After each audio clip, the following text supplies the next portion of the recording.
Hi everyone, my name is Annie. I'm from Wild Birds Unlimited in West Chester, and we are really excited because this weekend is the Great Backyard Bird Count. So for those of you who are participating, and we hope that you all decide to do that, I thought it might be helpful if I gave you some information and some images of the most common backyard birds you're going to see in this area. As I said, the Great Backyard Bird Count is February 12th through the 15th. And please go to their website for more information about how to join and how to track your birds. So one of the most common birds you're going to see in this area, one of the most beautiful, is the northern cardinal. They're very common at feeders. They're typically ground feeders. So you're going to see them on the ground, but you might also see them on tray feeders and hopper feeders, which have big enough perches for them. As you can see, the male here is the bright, brilliant red with the orange beak, and the female is more of a brownish, again, with that orange beak, and they both have little crests on top of their heads. On each of these slides, I have food that the particular bird likes. I'm not going to go over those right now, but you are more than welcome to use this as a resource that you can go back to. So the next one is blue jays. Blue jays are larger than cardinals. They have that brilliant blue feathers on the back. They also have a crest on top of their head. They're very loud, and they love acorns and peanuts in the shell. Carolina chickadees. Carolina chickadees, they are this small little round bird. They're very cute. They have the black tops on their heads, as well as that black kind of right under their beaks.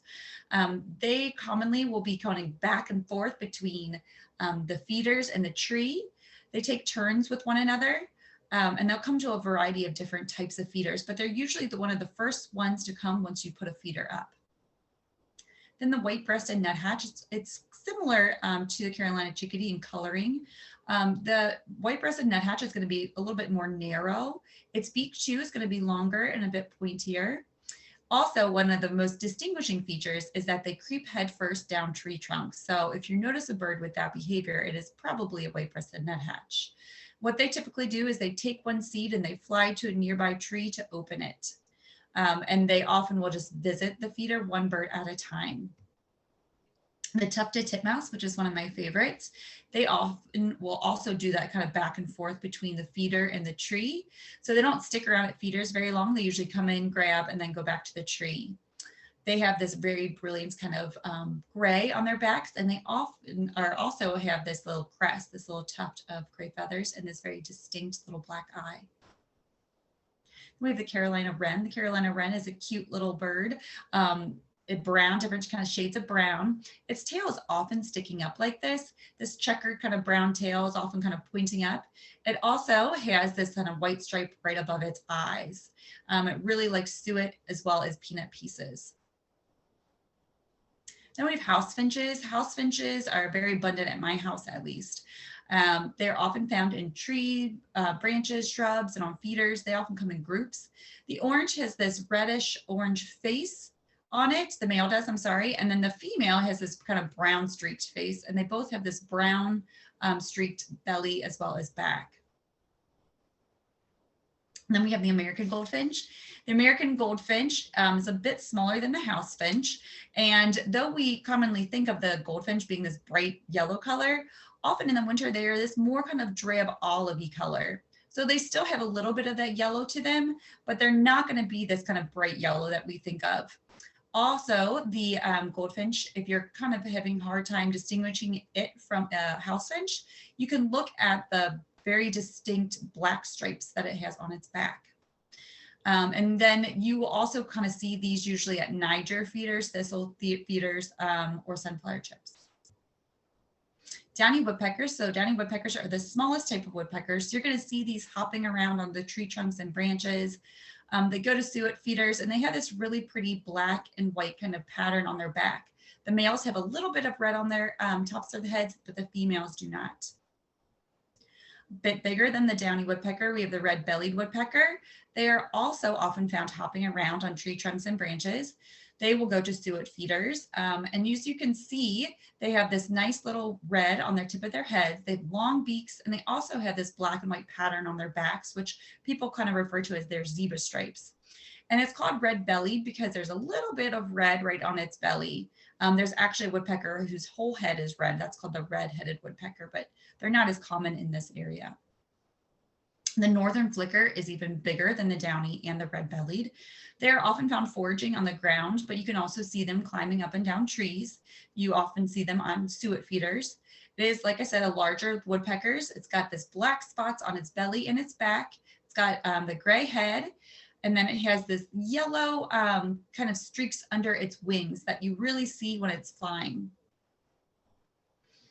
We are lucky enough in the winter to get dark-eyed juncos. Dark-eyed juncos are on the ground. They're ground feeders. They will come in flocks. You'll get a lot of them at one time.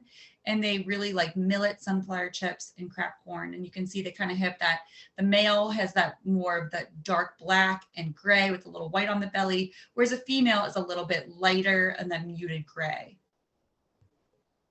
Mourning doves are very common in this area. They're usually found on the ground. They're ground feeders as well. They're kind of more plump bird and they have that distinct black eye.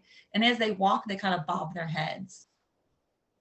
American robins, they're here year round. They're foraging, so they don't really come to feeders very often. They mostly are going for insects, but they will if you put a little bit of like suet on the bottom of a tree, they'll come to it, as well as they might come to some fruit too. And robins have that nice orangish brown breast to them. European starlings, if you have a big flock of nuisance birds in your yard, it's a good chance they're European starlings. They can be found feeders on the ground. They're kind of found everywhere. The European starling has a black, purple, blue iridescent feathers, but it has these white spots all over it in the winter and this more orangish beak in the winter too. They tend to be aggressive and really they like all food except for safflower. So if you are getting invaded with them and you would like not to, you can try safflower. The house sparrow is not native to this area, but they're pretty much found everywhere, and they're also aggressive and they come in large groups. So they're about the size of a house finch, a little bit bigger. And the male has this gray top to his head. The female is more brown. The male also has this, this black right under its beak. And they eat pretty much everything: corn, sunflower seeds, insects. And so I didn't really go over a ton of the food ideas, but if you are just looking for something really basic to get started and something that will attract the widest variety of birds, I would suggest doing one of these blends.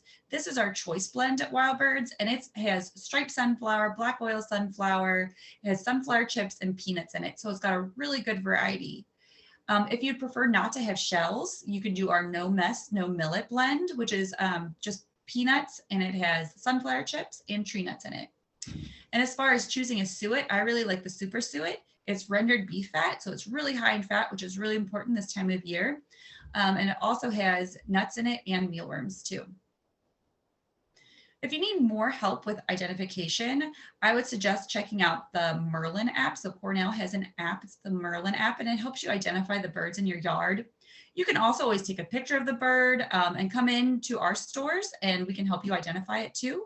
And we can help you figure out more about what types of food and what types of feeders you think would work best in your yard. So I hope you have a great time counting your birds this weekend. And yeah, hope to see you soon. Bye.